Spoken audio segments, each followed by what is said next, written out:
पिछले 6 महीने से राष्ट्रपति ट्रंप भारत पर इसलिए नाराज हैं कि भारत रूस से सस्ता तेल खरीद रहा है और उसे रिफाइन करके पूरे यूरोप को बेच रहा है। अपनी इस नाराजगी में ट्रंप ने दो देशों के संबंधों को तो खराब किया ही है, साथ ही साथ एक बड़े राष्ट्राध्यक्ष होने के बाद भी दूसरे देश के नेताओं से कैसे बिहेव किया जाता है ये भी भूल गए हैं।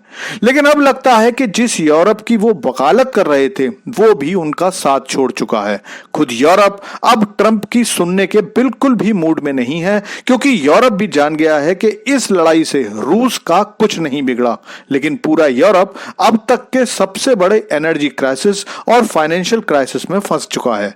लेकिन इस सब में सबसे मजे की बात यह है कि खुद यूक्रेन, जो अब तक रूसी कच्चे तेल खरीद को लेकर भारत को भला बुरा कर रहा था, अब वो भी ट्रंप की बातों को काट कर भारत को चीन से लाख गुना बेहतर बता रहा है।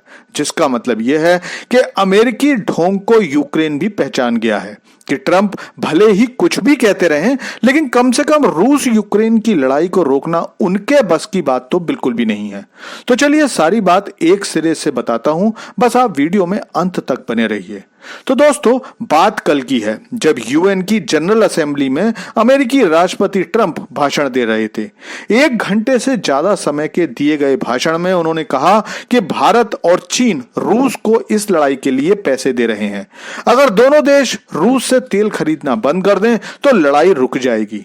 इसके बाद उन्होंने यूरोप से कहा कि वो भारत से तेल खरीदना बंद कर दे, वरना इनडायरेक्टली यूरोप रूस की मदद कर रहा है। इससे पहले भी ट्रंप यूरोप से ऐसा कह चुके हैं, लेकिन यूरोप जानता है कि अमेरिका खुद की एनर्जी जरूरतें तो पूरा कर लेगा, लेकिन अगर यूरोप ने रूस का तेल खरीदना बंद कर दिया तो अगले महीनों में आने वाले सर्दियों के दिन यूरोप को ठंड से मार देंगे। दरअसल यूरोप के देशों में अक्टूबर के बाद भयंकर सर्दी पड़ती है। रूस यूक्रेन युद्ध से पहले रूस से डायरेक्ट आने वाली गैस पाइपलाइन से जर्मनी, फ्रांस, हंगरी, पोलैंड सभी देश अपने घरों को गर्म बनाकर रखते थे। जिन लोगों को नहीं पता है तो उन्हें बता दूं कि यूरोप के देशों में घरों को सर्दी से बचाने के लिए गैस का यूज किया जाता है। क्लाइमेट चेंज के नाम पर इन देशों ने अपने यहां कोयले से चलने वाली बिजली घर तो बंद कर दिए हैं। सर्दियों के दिनों में घरों को गर्म रखने के लिए गैस के पाइप घरों में बिछाए जाते हैं, जो घर का टेम्परेचर बाहर से बिल्कुल अलग रखते हैं। अब अगर जितनी भी गैस यूरोप रूस से ले रहा है वो खरीदना बंद कर देगा तो यूरोप में हाहाकार मच जाएगा। लेकिन अमेरिका जैसे बड़े और ताकतवर देश के राष्ट्रपति के लिए सबसे बड़ी शर्मिंदगी तब देखी गई जब एक रिपोर्टर ने ट्रंप से पूछा कि भला अमेरिका रूस से अब तक $750 मिलियन से ज्यादा का यूरेनियम और प्लूटोनियम क्यों खरीद चुका है। तो उस समय दुनिया के अकेले सुपर पावर अमेरिका के राष्ट्रपति को बहुत मजबूर देखा जा सकता था। ट्रंप के पास कोई जवाब नहीं था और वो सवाल को टाल रहे थे। इसी तरह इन यूरोपीय देशों की अर्थव्यवस्थाएं 1 से लेकर 1.5% की ग्रोथ दे रही हैं और कई देशों की अर्थव्यवस्थाएं तो माइनस में ग्रोथ दिखा रही हैं।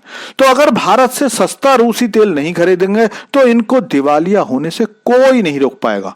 क्या कोई यकीन भी कर सकता है कि यूरोप के 3 सबसे शक्तिशाली देश फ्रांस, जर्मनी और ब्रिटेन IMF से बेल आउट के लिए बातचीत कर रहे हैं। लेकिन ट्रंप को सबसे बड़ा झटका जेलेंस्की ने दिया है। कल जब एक इंटरव्यू में जेलेंस्की से ट्रंप के यूएन वाले भाषण पर सवाल किया गया कि ट्रंप कह रहे हैं कि भारत और चीन रूस की तरफ हैं और वही इस लड़ाई को फंड दे रहे हैं, तो जेलेंस्की ने ट्रंप की बात को नकार दिया। जेलेंस्की ने कहा कि भारत के साथ ऐसा नहीं है, भारत अमेरिका और यूरोपीय देशों के साथ है, लेकिन चीन इस लड़ाई को फंड दे रहा है। यहां एक बात मैं आपको बता दूं कि भारत लगातार 2 महीने से यूक्रेन को सबसे ज्यादा तेल बेचने वाला देश बना हुआ है।